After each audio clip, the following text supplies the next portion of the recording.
Welcome to Everyday Economics, a weekly podcast about the economics in daily life. I'm your host, Pooja Mehra. Many people ask, how can the RBI control onion prices? If you're one of them, you will find today's episode useful. My guest today is Dr. K.P. Krishnan, a retired IS officer who spent many years in the finance ministry and in August joined as the Investor Education and Protection Fund Authority Chair Professor in Regulatory Economics at the National Council of Applied Economic Research, NCAER. Dr. Krishnan was one of the senior finance ministry officials involved in the two important reforms of inflation targeting and the Insolvency and Bankruptcy Code. I asked him about the thinking behind these two reforms, how the political buy-in was ensured for them, and what he would like to say to the people who say these reforms don't work in India or are not needed here. The link between monetary policy and kitchen budgets is not easy to see. That's why it's truly remarkable that India could roll out inflation targeting in 2016. This long-standing reform was designed and approved by the Manmohan Singh-led government and finalized and implemented by the Narendra Modi government. Its aim is to strengthen India's macroeconomic stability, which it does by placing checks on governments in Delhi where populism and wasteful expenditures are concerned.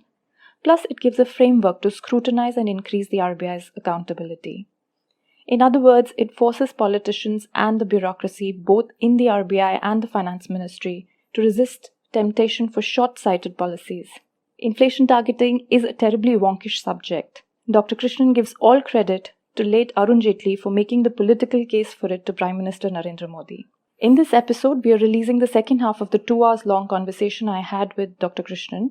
Next week, the full conversation will be released, of which the first half is on the broader theme of the elected versus the unelected powers in a democracy.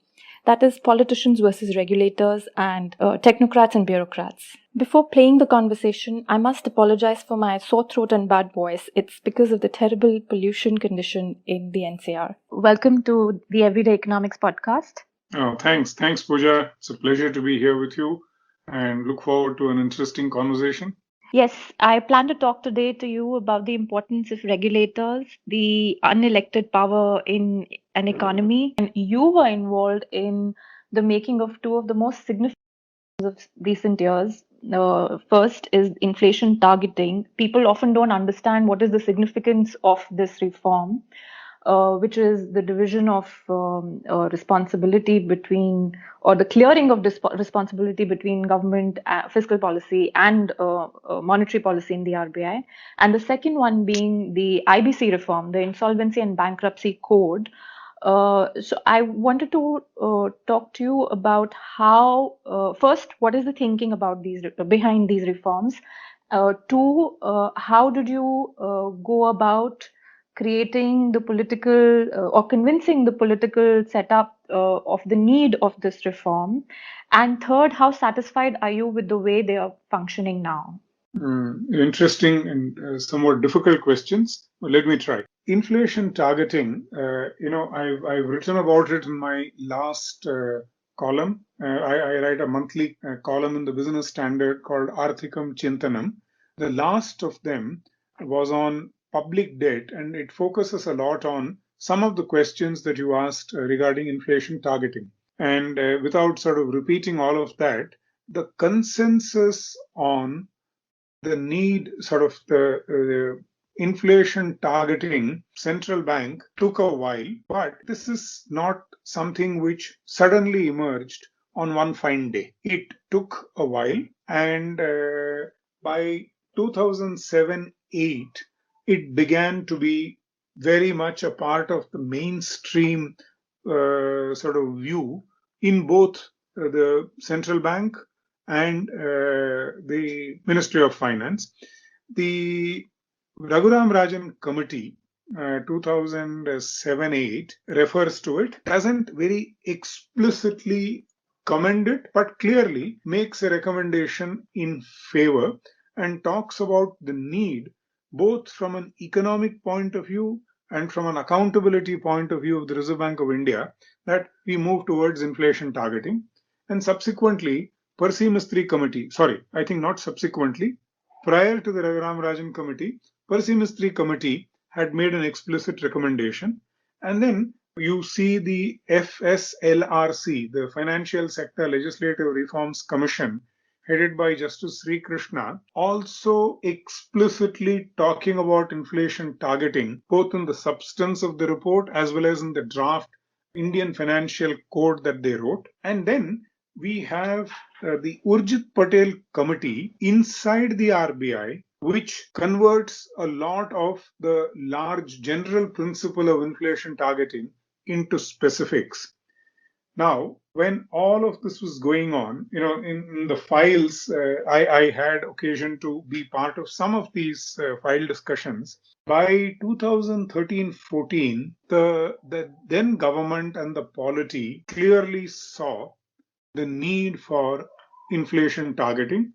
The country was already witness to a serious bout of inflation in the 3 years preceding, the times that I'm talking about. So the idea that the Reserve Bank of India should become an inflation targeting central bank began to be processed formally on file in 2013-14, and the back and forth was on inflation targeting, but with what kind of role on growth, and number of meetings at the level of the PM, and then some sort of formulations were agreed upon and which were on file. But the government decided, and I think very wisely, that a government in its last few months should not be announcing such a major, transformational reform. Do all the technical work, get approvals on file, but keep it on file. Once the elections are over, the new government is the appropriate government to take the final call. And I was lucky in 2014 when the new government came, when we were doing the pre-budget discussions, the then FM, Mr. Arun Jaitley, took a briefing on this. He took exactly 2 briefings, 30 minutes each. At the end of it, he said, I am convinced. I'll come back and tell you. And he had, I think, a conversation with the Honorable PM and came back and said, put it in my budget speech. That's That how quickly he took what the did you call. what did you say to him for him to understand the importance of inflation targeting? And this is especially important because a lot of people we have a lot of inflation targeting atheists right now in this country.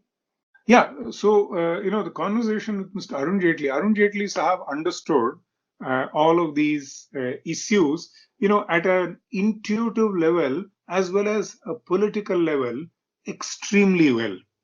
He only asked me, I still remember, this interesting question.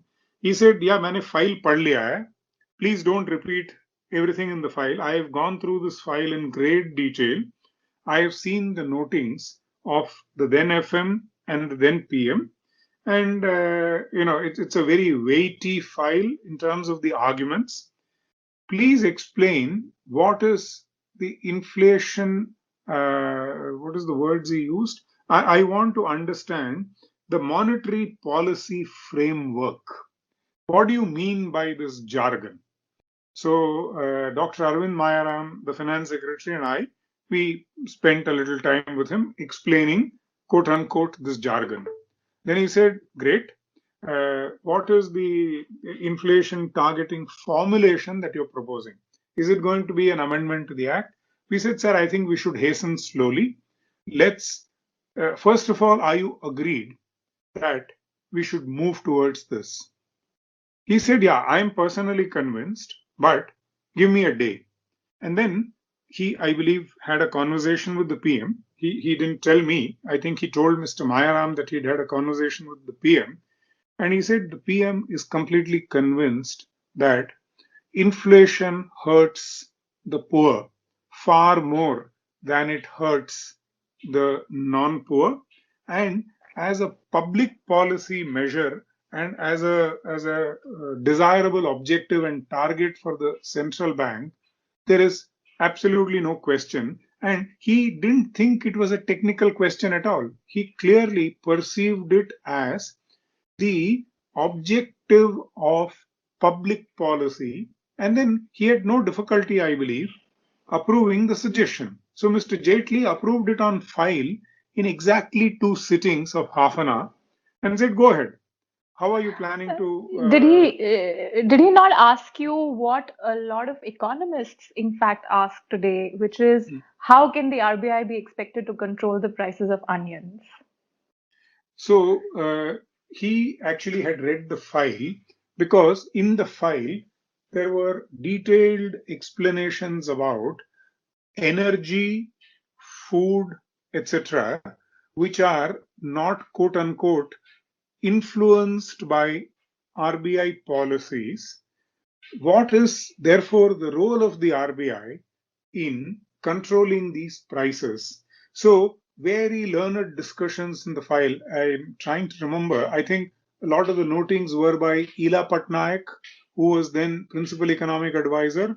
And I'm trying to remember, was it Dr. Arvind Virmani who was the CEA? I can't recall because for a I while, think there was no CEA. no Dr. CEA. Arvind Yeah, Subramanian joined later. correct. I think there was a gap. Yeah, correct. Dr. Were Mayaram there actually notings from the technically, RBI, perhaps?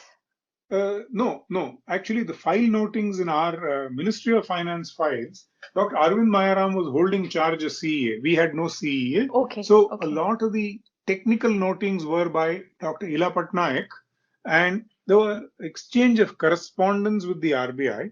But the argument about anchoring inflationary expectations and the role of the RBI in anchoring inflationary expectations is what convinced the then government and what convinced the Arun Jaitley FM led sort of the part of the economic policy setup that Mr. Arun Jaitley led.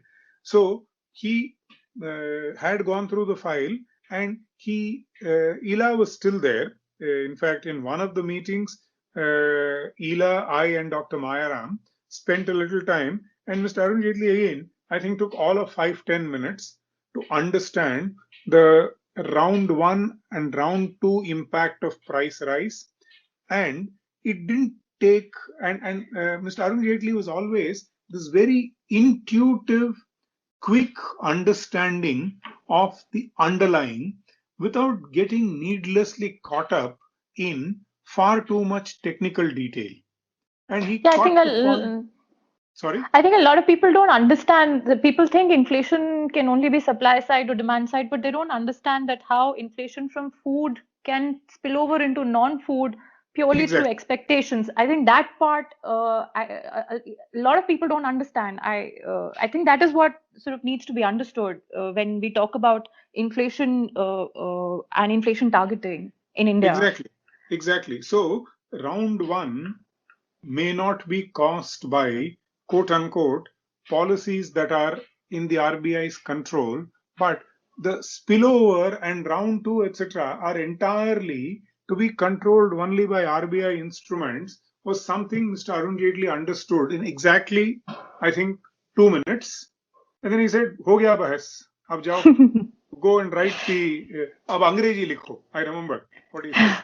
Ab ja karke Not only Angrezi. that, he also had a way, probably, of explaining what he had picked up from you to the Prime Minister, and Prime Minister was persuaded. I don't Precisely. know how many ministers do that, and probably that's what is required when where reforms are concerned. I think you hit the nail on the head because this political communication that needs to be done of translating technical economics into what matters for people is the unique skill of experienced, wise, senior politicians. And Mr. Arun Jaitley was a master at this. So I'm sure he must have translated all that we gave him, over these innumerable meetings into excellent summaries conveyed in appropriate political economy language that he came back with the decision in exactly one day, and it came into his budget speech of 2014. And then we followed that path, namely initially an MOU and then subsequently an amendment to the Act. I left the Ministry of Finance in October of 2014. A lot of the other action actually followed after I left, but I think it entirely sort of went on the lines that had been agreed upon in file when I was still there. And touchwood, I'm glad it's still holding. Though I read your piece this morning, and I think we need to guard against all these attacks on inflation targeting has not worked, therefore it should be junked. No, It should inflation be targeting strengthened.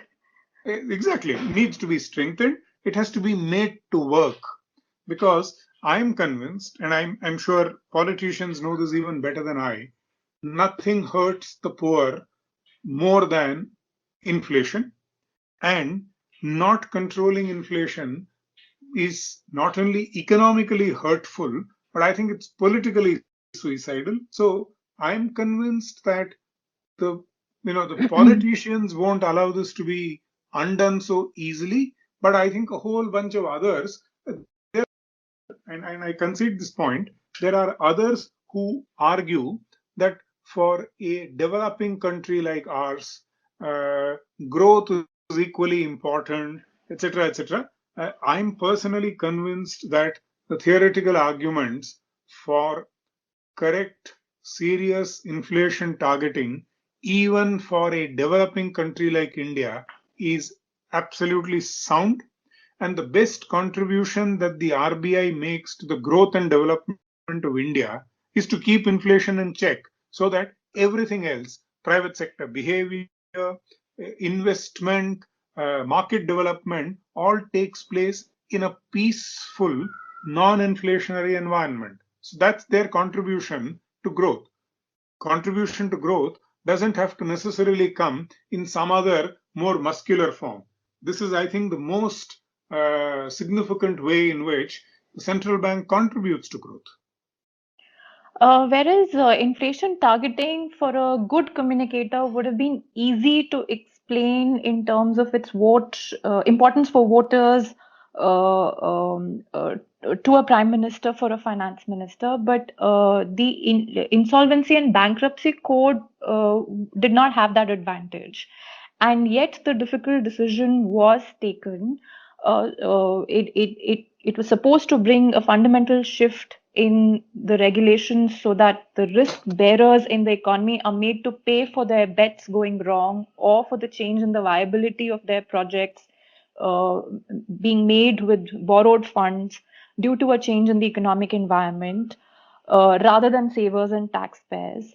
But as Dr. Urjit Patel and Dr. Viral Acharya write in their recent books, the political will that had ensured that the IBC was being rolled out seems to have weakened after 2016. What do you think is the reason for this? And if you could also give the So, backstory for the IBC. IBC, though, when do yeah, I think in my first of the Arthikam Chintanams, I sort of very briefly trace the evolution of the IBC journey. Some of this work actually started in the late 90s. There was a Raghuram Rajan working group which went into Sarafesi and those legislations. So it took a while, but I think we can cut that story out. Serious IBC work is post 2014. There were, I think, a number of experiments in dealing with IBC, etc., and the sort of the sharp focus of the ease of doing business ranking on enforcement of contracts, resolving bankruptcy, etc., added a certain urgency to it. So 2013, etc., some work had begun, but I think serious work on IBC is the budget announcement of 2014. And if you remember, the original announcement was a what is it? I think the word was a friendly, facilitative framework for MSMEs. The original budget announcement of Mr. Jaitley in 2014 was not a general announcement. It was an announcement which focused on MSMEs. And suddenly one day, we got a call and a letter from the Department of MSME saying that you've transferred this paragraph to us. We didn't propose this paragraph. Somebody in the Ministry of Finance proposed this paragraph in the budget speech. So we are not going to implement it. Fine. So I took the file to Mr. Mayaram, and Mr. Mayaram and I went to Mr. Jaitley. Mr. Jaitley looked at it and said, "Ha." So then he looked at me and said, pre-budget, you were pushing for a general IBC. You've now got the opportunity. The decision pre-budget, Mr. Jaitley felt a general IBC decision would be politically not easy. So he said, let's start with MSMEs. But because of a very peculiar sort of bureaucratic pushback, we now had a great agenda. Jaitley said, look, MSME has formally written back to you saying they're not willing to handle it. Are you willing to handle it? I said, yeah, we are willing to handle it, sir. And in less than, I think, a month, we constituted the TK Vishwanathan committee.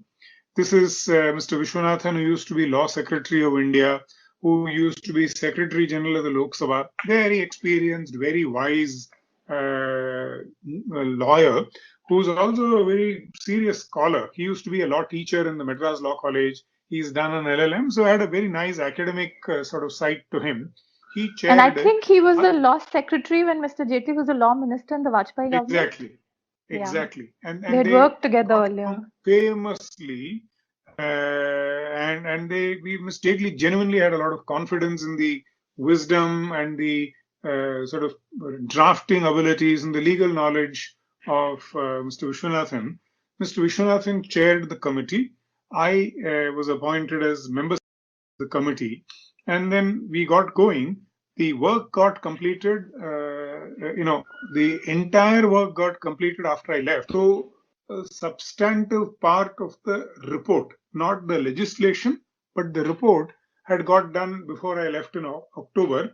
The actual drafting of the IBC was also to be done by the committee. That took place much after I left, but it is I think, a reform whose time had come, because if you remember, this was also a time when NPAs were already beginning to rise dangerously, and there was already a lot of criticism, and I think a fair amount of that criticism was very valid criticism of promoters. I think the words used were crony capitalism, but it was essentially promoters and what used to be said about the post-Lehman world, socializing losses, privatizing gains. So any upside of an enterprise belongs to the promoter. Any downside would be on the hapless public sector banks of India or on other debtors. So clearly, there was already, I think, a strong political sort of sense against this.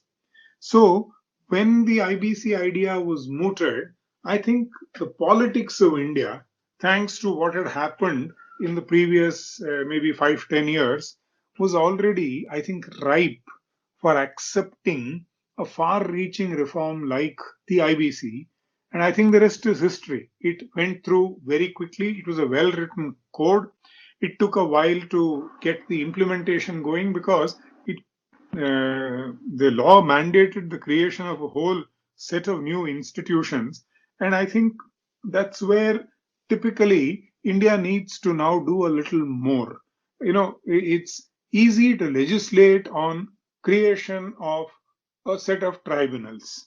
It's easy to legislate on, easy when I say, I mean relatively easy, to announce the creation of an IBBI or an information utility. But to build these sensibly is years of hard work.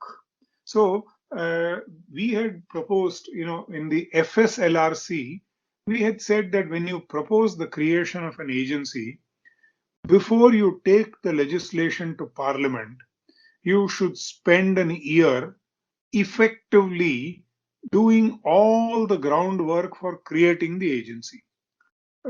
Choose the people, choose the real estate, choose the computer systems, actually spend a lot of time on the detail, do a task force which effectively recruits, creates the agency, accept the formal notification of the agency and the personnel. Everything should precede it, because once you pass the law, expectations of people are, yes, tomorrow morning there will be an IBBI. Day after tomorrow, I'll be able to go and file a case before NCLT and maybe take an appeal to NCLAT. But half of the NCLTs couldn't find office space for the next 6 months. So I think the implementation question, and it also takes us to the first question or the second question that you asked about state capacity. When you're creating a whole new ecosystem, you need to invest seriously in creating state capacity. So I think it took us a while, but I think we've slowly got where we need to be. We now have a well working IBC. We have a whole host of institutions created by the IBC, which have now sort of come of age. It's been a struggle. There may be still minor gaps here and there, but I think the basic instruments and the institutions are in place now. This has been a great conversation. My last question for today is that, you're saying there are minor gaps, but Dr. Urjit Patel and Dr. Viral Acharya have written that actually, while all of this is definitely a factor, the additional factor is, which is what created the original NPA problem, is that the central government tries to establish a fiscal dominance over the financial sector, and it's able to do that because it owns more than half the financial sector, not only banks but also other intermediaries in the financial markets such as the insurance companies, etc. And it also sort of has a huge control over financial regulation. And people often blame banks, capitalism, lack of regulation when they talk about the subprime crisis and the global financial crisis. But people forget that the subprime problem actually happened because there was a social, political angle to it. Although subprime loans were pushed because politicians were also interested in tackling the inequality issue. Similarly, in India, when governments are not able to spend in times of low growth, they push banks to lend more, and then a lot of unviable, uneconomic lending takes place. This, they say, is a big problem, and they say that this problem is going to lead to, it already is weakening the IBC. This sort of brings me back to the whole question of the finance ministry, their understanding of problems, and the political incentives. Do you agree with this analysis? I think in terms of the broad picture analysis, I think both Dr. Patel and Dr. Acharya are right. Clearly, if a substantial part of the financial system is owned by the government, then I think there are inherent conflicts which will keep playing out. It's like going back to my 2005 example. When you had this huge surge of capital flows, you had to remember that macroeconomics tells you that there is something called the impossible trinity. You can't claim that I am a superman or a superwoman who is going to be able to do what no one has been able to do, namely, actually beat the impossible trinity. It's simply not possible. The laws of economics do not allow you to beat the impossible trinity. But a Likewise, lot of people in India And I'm not just talking about the Swadeshi Jagran Manch. I'm talking about a lot of economists, a lot of students of economics. They believe India is some unique economy where these laws don't apply. Yeah, I've often heard this, and I used to mockingly say that somewhere near Kanyakumari, where Indian Ocean sort of touches the land, Indian land, there is a board which says all laws of economics stop working here. From here onwards, we have our own laws of economics. And I think we've discovered over the last 25 years that this is complete nonsense. This is not the case. Human beings the world over typically respond in a particular manner to economic incentives. Yes, these are certainly moderated, influenced by cultural, historical, sociological factors, not in dispute at all. But the fundamental laws of micro and macroeconomics work, I think, as brutally, as relentlessly in India as they work in any part of the world. And I think the sooner we realize it, the sooner we recognize it, the better it is for us. With that sort of very broad statement, I do not disagree with the point of fiscal dominance of the Indian system. The fiscal dominance of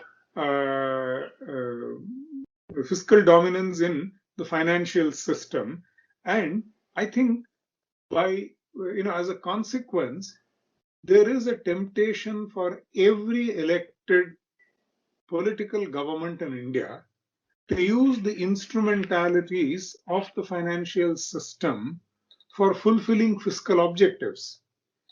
And the answer then to solve, and if you again recall my third column, the column on public debt, takes off from exactly where Urjit and Viral left and talks about one of the major conflicts, for instance, in fiscal dominance, is the central bank playing the role of the debt manager. There is an excellent piece in yesterday's Mint, I think by Aparna Iyer, which talks about what is happening to the bond market. It doesn't explicitly talk about the conflict that is inherent when the central bank manages public debt. So the point is, there is a whole bunch of financial sector reforms that India has done, but there is an equally large set of financial sector reforms that India has yet to do. And I think we need to get into that agenda seriously. And one way that the IBC needs to be allowed to work is institutions that are subject to IBC need to work in a manner that are expected of institutions. Whereas the moment there is government ownership, and in the light of what has recently been the experience of banks in India, it is very, I think, unlikely that any public financial institution will take rational decisions on haircuts on loans that it has made, because the consequences for a public financial institution of these decisions is not economic, but they are in terms of criminal law, in terms of prosecution. And I think till they are public institutions, this is not something you can avoid, because in public institutions, it is very difficult to explain why an asset of 100 rupees is being sold off for 8 rupees. Whereas it is much easier to explain this to a board and a set of private sector shareholders. So I think a lot of these modern instruments of capitalism, like the IBC, do not sit well with strong public sector ownership. So I think our next generation set of reforms will need to seriously focus on this and resolve these conflicts at their root. You can't do tinkering, you can't do cosmetic solutions for these problems. These problems require serious, fundamental surgery. And I think sooner or later, we will see action on these kinds of issues. Thank you so much. Thank you so much for talking to me for almost an hour and a half and answering all of my questions. Thank you. Thanks, Pooja. Thoroughly enjoyed this and look forward to hearing the podcast in public domain.